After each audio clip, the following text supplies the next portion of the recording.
الحمدللہ رب العالمین والعاقبۃ للمتقین والصلاة والسلام علی سید المرسلین اما بعد اعوذ باللہ من الشیطان الرجیم بسم اللہ الرحمن الرحیم قل لا اسألکم علیہ اجرا الا المودۃ فی القربى صدق اللہ مولانا العظیم وصدق رسولہ النبی الامین الکریم ونحن علی ذلک لمن الشاہدین والشاکرین والحمدللہ رب العالمین آمین الی غیر النہایہ۔ بعد توحید کے متوالوں، شمع نبوت کے پروانوں، اولیاء امت کے جانثاروں، آئیے کچھ عرض و معروف کرنے سے پہلے ہم اور آپ تمامی حضرات مل کر سب سے پہلے اپنے آقا نامدار مدنی مدینے کے تاجدار دونوں عالم کے مالک و مختار جناب احمد مصطفیٰ محمد مصطفیٰ صلی اللہ تعالیٰ علیہ وسلم کی بارگاہ بے کس بناہ میں جھوم جھوم کر باواز بلند درود پاک پڑھیں۔ اللہم صلی علی سیدنا و شفیعنا حبیبنا مولانا محمد مبارک وسلم صلی علیہ صلاۃ و سلام علیک یا رسول اللہ یا حبیب اللہ صلی اللہ تعالیٰ علیہ وسلم۔ حصول برکت کے لیے قطع کے چند اشعار آپ تک پہنچا رہا ہوں، سماعت فرمائیں۔ شہر نبی تیری گلیوں کا نقشہ ہی کچھ ایسا ہے، شہر نبی تیری گلیوں کا نقشہ ہی کچھ ایسا ہے، شہر نبی تیری گلیوں کا نقشہ ہی کچھ ایسا ہے، اور خلد بھی ہے، خلد بھی ہے، خلد بھی ہے، مشتاق زیارت روضہ ہی کچھ ایسا ہے، خلد بھی ہے، مشتاق زیارت روضہ ہی کچھ ایسا ہے۔ اور یہ شعر تمام عاشقان حسین کے لیے ہے، سماعت فرمائیں۔ کسی بت نبی ہے پشت نبی پر، اور سجدے کی حالت ہے، شبت نبی ہے پشت نبی پر، اور سجدے کی حالت ہے، آقا نے میرے آقا نے تشبیہ بڑھا دی، بیٹا ہی کچھ ایسا ہے، نعرہ تکبیر، نعرہ تکبیر، نعرہ رسالت، نعرہ رسالت، فیضان شہید اعظم، فیضان شہید اعظم، نعرہ تکبیر، نعرہ رسالت، ماشاءاللہ۔ شبت نبی ہے پشت نبی پر، اور سجدے کی حالت ہے، شبت نبی ہے پشت نبی پر، اور سجدے کی حالت ہے، آقا نے میرے مولا نے، آقا نے تشبیہ بڑھا دی، بیٹا ہی کچھ ایسا ہے، شہر نبی تیری گلیوں کا نقشہ ہی کچھ ایسا ہے، شہر نبی۔ درود پاک پڑھیں۔ اللہم صلی علی سیدنا و شفیعنا حبیبنا مولانا محمد مبارک وسلم صلی علیہ صلاۃ و سلام علیک یا رسول اللہ۔ صلی اللہ تعالی علیہ وسلم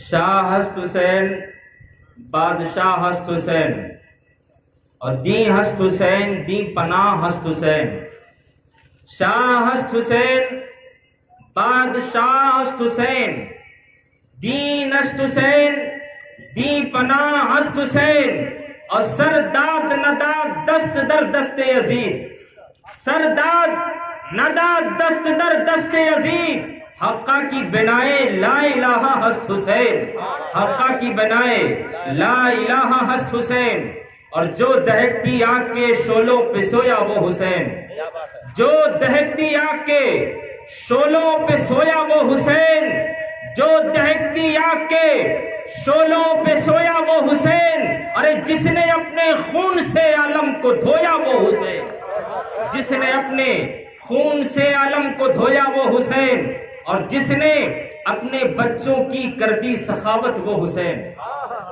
جس نے اپنے بچوں کی کر دی سخاوت وہ حسین ارے ہنس کے جس نے پی لیا جام شہادت وہ حسین ہنس کے جس نے پی لیا جام شہادت وہ حسین برادران ملت اسلامیہ یہ اسلامی سال کا پہلا مہینہ ہے محرم الحرام کا مہینہ ہمارا اسلامی سال قربانی سے شروع بھی ہوتا ہے اور قربانی پہ ختم بھی ہوتا ہے میں نے قرآن پاک کی ایک بہت ہی مشہور و معروف آیت کریمہ کی تلاوت کرنے کا شرف حاصل کیا اللہ تبارک و تعالیٰ اپنے مقدس کلام میں ارشاد فرماتا ہے قُلْ لَا أَسْأَلُكُمْ عَلَيْهِ أَجْرًا إِلَّا الْمَوَدَّةَ فِي الْقُرْبَى اے میرے محبوب آپ فرما دو کہ میں تم سے کوئی اجرت نہیں مانگتا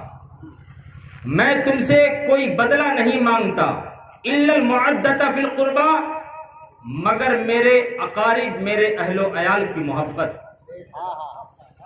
جس کا سیدھا سادہ ترجمہ ہوتا ہے کہ اے میرے محبوب آپ فرما دو کہ اے لوگوں میں جو تمہیں دعوت و تبلیغ دیا ہوں میں نے جو تمہیں ایمان کی جو ہے دولت دی ہے اور جو تمہیں راہ راست پہ لایا ہے اور صراط مستقیم پہ چلایا ہے میں اس کا تم سے کوئی بدلہ نہیں مانگتا میں یہ چاہتا ہوں کہ تم میری اہل بیت سے محبت کرو برادران ملت اسلامیہ اللہ کے رسول سرکار دو عالم صلی اللہ تعالی علیہ وسلم نے کتنی محنتوں اور مشقتوں کے بعد اسلام کا پرچم لہرایا کتنی کاوشوں کے بعد سرکار نے اسلام کا پرچم لہرایا اور بہت سارے نبیوں نے اپنے اپنے قوم کو ہدایت کا راستہ دکھایا اور یہاں تک آتا ہے کہ حضرت نوح علیہ السلام جب اپنی قوم کو سناتے تھے اور اللہ کا پیغام سناتے تھے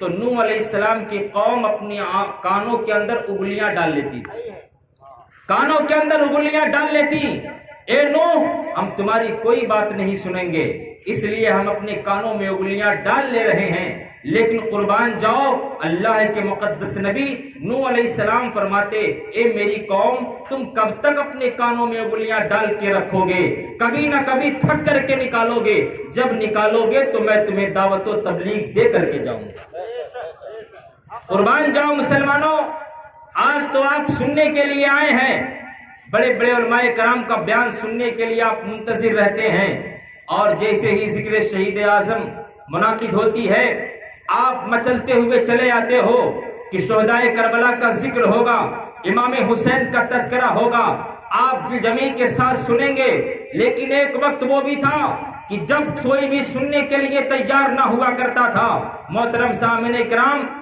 اللہ کے رسول سرکار دو عالم صلی اللہ تعالی علیہ وسلم کے راستے میں کانٹے بچھائے گئے لیکن سرکار نے ہمیں راہ ہدایت اور صراط مستقیم بتانا نہیں چھوڑا اللہ کے رسول سرکار دو عالم صلی اللہ تعالی علیہ وسلم کے اوپر کوڑے کرکٹ ڈالا گیا آپ کے راستے میں کانٹے بچھائے گئے آپ کو دیوانہ کہا گیا آپ کو مجنوں کہا گیا آپ کو پاگل کہا گیا آپ کو یہاں تک کہا گیا کہ انہیں جنجیروں میں جکڑ کر کے جو ہے انہیں جو ہے قصبے سے دور پھینک کیا جائے، لیکن سرکار نے دعوت و تبلیغ کا سلسلہ بند نہ کیا۔ قربان جاؤں مسلمانوں، اللہ کے رسول سرکار دو عالم صلی اللہ تعالیٰ علیہ وسلم ایک مرتبہ اپنے گھر میں ہیں۔ حضرت عائشہ صدیقہ رضی اللہ تعالیٰ عنہ عرض کرتی ہیں، یا رسول اللہ، آپ کے اوپر جنگ احد سے زیادہ پریشانی کا کوئی وقت گزرا ہے؟ سرکار نے فرمایا، اے میری بیوی عائشہ، جنگ احد کے اندر ہماری آنکھوں کے سامنے ہمارے چچا کو شہید کیا گیا تھا،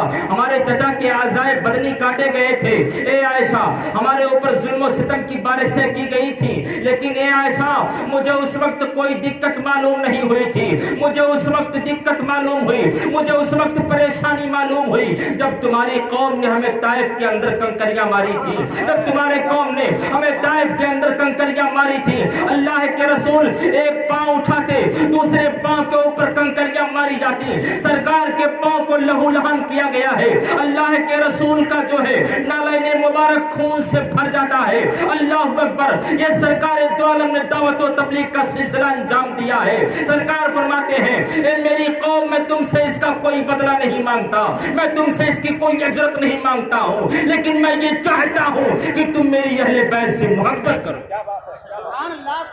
قربان جاؤ مسلمانوں، اتنی مصیبتوں کا سامنا سرکار نے کیا ہے، تب جا کر کے اسلام پھیلا ہے۔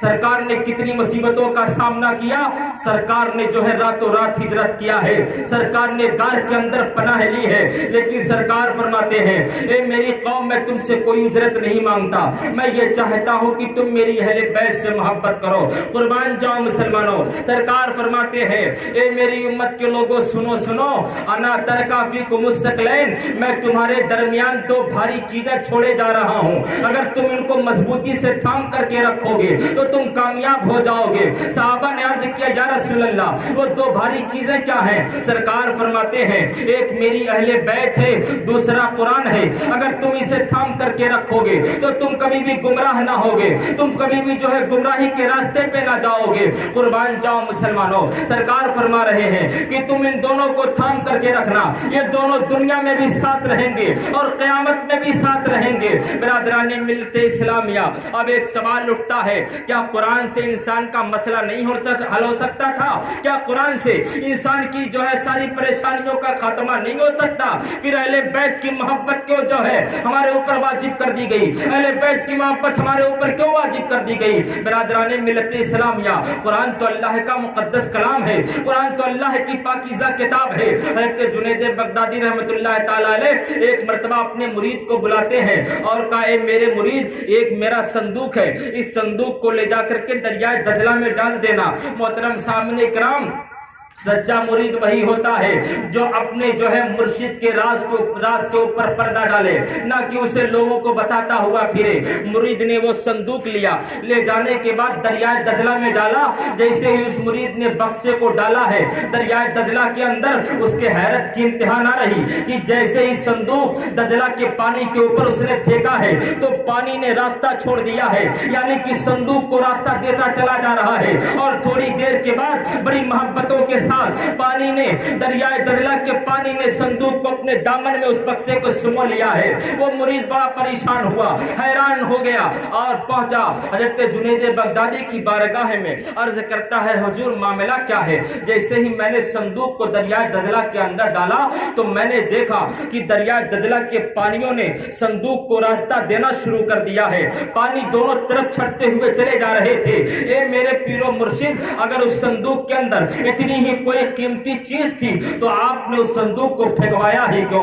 قربان جاؤ مسلمانوں، حضرت جنید بغدادی فرماتے ہیں، اے میرے مرید، اگر میں تمہیں بتاؤں گا نہیں تو تم اسی طریقے سے بے چین رہو گے، تمہارا چین بے چینی میں تبدیل ہوتا جائے گا، اس لیے سنو۔ اے میرے مرید، میں نے تصوف کی ایک کتاب لکھی تھی، اس کتاب کو میں نے 12 سال تک لکھا، 12 سال تک لکھتا رہا، 12 سال کے بعد وہ کتاب مکمل ہو گئی، اور پھر میں نے 12 سال تک اس کتاب کے ایک حروف کو دیکھتا رہا کہ کہیں ایسا نہ ہو کہ کوئی حروف شریعت مصطفیٰ کے خلاف ہو، اس لیے میں اس کتاب کو 12 سال تک دیکھتا رہا اور 12 سال تک غور و فکر کرتا رہا کہ اس کتاب کو منظر عام پہ لاؤں کہ نہ لاؤں۔ میں نے یہ سوچ کر کے اس صندوق کو بند کر دیا کہ انسان کی ہدایت کی خاطر اللہ کا مقدس کلام کافی ہے، اس لیے میں نے اس صندوق کو دریائے دجلہ کے اندر پھینکا دیا۔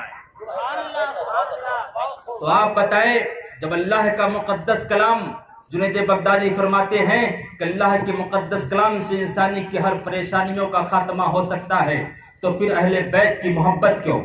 اللہ کے رسول نے ہم سے اور آپ سے اہل بیت کی محبت کیوں مانگی؟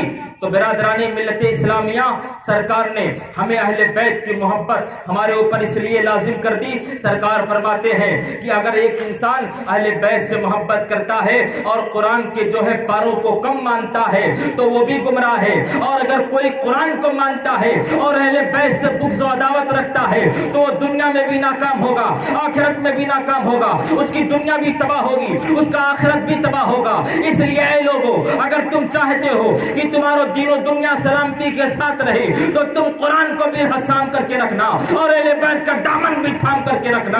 اور سنیو، تمہیں مبارک ہو کہ تمہارے ایک ہاتھوں میں اگر قرآن ہے تو دوسرے ہاتھوں میں اہل بیت کا دامن بھی ہے۔ اب اہل بیت کی محبت سنو، حدیث پاک کی روشنی میں سرکار فرماتے ہیں من مات علی حب آل محمد صلی اللہ تعالی علیہ وسلم ماتا مومنا، ومن مات علی حب آل محمد صلی اللہ تعالی علیہ وسلم ماتا شہیدہ۔ سرکار فرماتے ہیں اے لوگوں سنو سنو، جو انسان نبی کے اہل بیت سے محبت کرتا ہے اگر وہ مرے گا تو مومن ہو کر کے مرے گا۔ بولو سبحان اللہ۔ کون انسان جانتا ہے کہ اس کا خاتمہ ایمان پر ہوگا کہ نہ ہوگا؟ کون مسلمان جانتا ہے کہ اس کا خاتمہ ایمان پر ہوگا کہ نہ ہوگا؟ کون یہ جانتا ہے کہ مرنے کے وقت اسے کلمہ نصیب ہوگا کہ نہ ہوگا؟ لیکن سنیو، تمہیں مبارک ہو اگر تم اہل بیت کے دیوانے ہو، اہل بیت کے چاہنے والے ہو، تو سرکار فرماتے ہیں کہ جب تم مرو گے تو مومن ہو کر کے مرو گے۔ اور مومن جب مرتا ہے تو اس کی شان ہی الگ ہوتی ہے۔ اور سرکار پھر آگے فرماتے ہیں من ماتا علی حب آل محمد صلی اللہ تعالی علیہ وسلم ماتا شہیدہ، کہ جو انسان نبی کی اہل بیت کی محبت میں مرتا ہے تو اسے شہادت کا درجہ دیا جاتا ہے۔ اور دوسری حدیث پاک سنو، سرکار فرماتے ہیں من ماتا علی حب آل محمد صلی اللہ تعالی علیہ وسلم بشرہ ملک الموت بالجنہ۔ بولے سبحان اللہ۔ سرکار فرماتے من ماتا علی حب آل محمد صلی اللہ تعالی علیہ وسلم بشرہ ملک الموت بالجنہ، کہ جب روح نکالنے والا فرشتہ ملک الموت کسی انسان کی روح نکالنے کے لیے آئے گا تو سب سے پہلے اس مومن کی کانوں میں کہے گا اے مومن، میں تجھے بشارت دیتا ہوں کہ تو جنتی ہے۔ اگر تو اہل بیت کا چاہنے والا ہے، اہل بیت کا دیوانہ ہے، تو میں تمہیں بشارت دیتا ہوں کہ تو جنتی ہے۔ اس کے بعد اس انسان کی روح کو موت کا فرشتہ نکالتا ہے تو سنیو، اپنے مقدر پہ فخر کرو کہ ایک ہاتھوں میں تمہارے قرآن ہے، دوسرے ہاتھوں میں اہل بیت کا دامن ہے۔ تو جب ملک الموت کا فرشتہ تمہاری روح نکالنے کے لیے آئے گا تو سب سے پہلے وہ فرشتہ تمہیں جنت کی خوشخبری دے گا، اس کے بعد تمہاری روح کو نکالے گا۔ قربان جاؤ مسلمانوں، یہ جو ہے صلہ ملتا ہے مسلمانوں کو کہ جو انسان نبی کے اہل بیت سے محبت کرے گا تو موت کا فرشتہ روح نکالنے سے پہلے اسے جنت کی بشارت دے گا۔ اور دوسری حدیث پاک میں سرکار فرماتے ہیں من ماتا علی حب آل محمد صلی اللہ تعالی علیہ وسلم جعل اللہ لہ قبرہ مزارا لملائکۃ الرحمہ۔ قربان جاؤ مسلمانوں، سرکار فرماتے ہیں کہ اے لوگو، اگر تم نبی کی اہل بیت سے محبت کرتے ہو، نبی کے اہل بیت کے چاہنے والے ہو، نبی کی اہل بیت کے دیوانے ہو، تو اے لوگو سنو، جب تم مر جاؤ گے تو تمہاری قبر پر دنیا کا زمیندار آئے نہ آئے، تمہارے قبر پر دنیا کا ٹھیکیدار آئے نہ آئے، تمہارے قبر پر ثروت مند انسان آئے نہ آئے، تمہارے قبر پر مالدار انسان آئے نہ آئے، تمہارے قبر پر کھگڑیوا کے مسلمان آئے نہ آئے، تمہارے قبر کے اوپر دھسیا کے مسلمان آئے نہ آئے، تمہارے قبر کے پاس گزر پروا کے مسلمان آئے نہ آئے، تمہارے قبر کے اوپر سنگھ پور کے مسلمان آئے نہ آئے، لیکن اے نبی کے اہل بیت سے محبت کرنے والوں، جب تم اس دنیا سے چلے جاؤ گے تو یاد رکھو